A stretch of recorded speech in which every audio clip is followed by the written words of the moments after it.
আমাদের বড়ুরায় কিছু, কিছু মানুষ আছে যারা ফেসবুকে সমাজের বিভিন্ন ধরনের অসঙ্গতির প্রতিবাদ জানিয়ে ফেসবুকে লেখালেখির মাধ্যমে মানুষকে জানায় বা ফেসবুকে তুলে ধরে সেই সমস্যার কথাগুলো। সো তারা সবসময় নিজেদেরকে সাংবাদিক হিসেবে পরিচয় দিয়ে থাকে। আজকে বরুড়ারই একটা নিউজ চ্যানেলে একটা পোস্ট দেখলাম ফটো কার্ডে। বরুড়া থেকে প্রধানমন্ত্রী বরাবর খোলা চিঠি পাঠিয়েছে। চিঠিতে কি লেখা ছিল সেটা আমি আপনাদেরকে একটু পড়ে শোনাচ্ছি। নিউজে যেভাবে লেখা হয়েছে আমি ঠিক সেভাবেই আপনাদের সামনে উপস্থাপন করছি।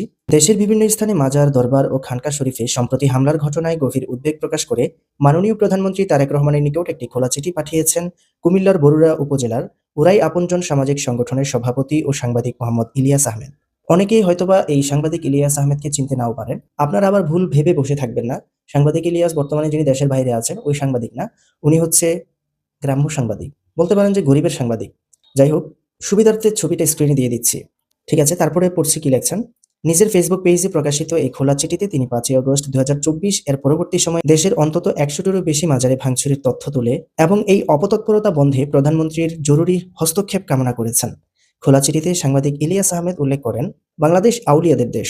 হযরত শাহজালাল রহমাতুল্লাহ আলাইহ, হযরত শাহ মাহদুম রহমাতুল্লাহি আলাইহ ও হযরত খান জাহান আলী রহমাতুল্লাহ আলাইহির মতো মহান সাধকদের মাধ্যমে এদেশে ইসলামের শান্তির বাণী ছড়িয়ে পড়েছে।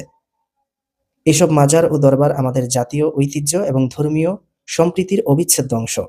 তিনি অভিযোগ করেন, গত কয়েক মাসে এসব পবিত্র স্থানে যে হামলা ও ভাঙচুর চালানো হয়েছে তা কোটি, কোটি সুফিবাদী মানুষদের ধর্মীয় অনুভূতিতে চরম আঘাত এনেছে।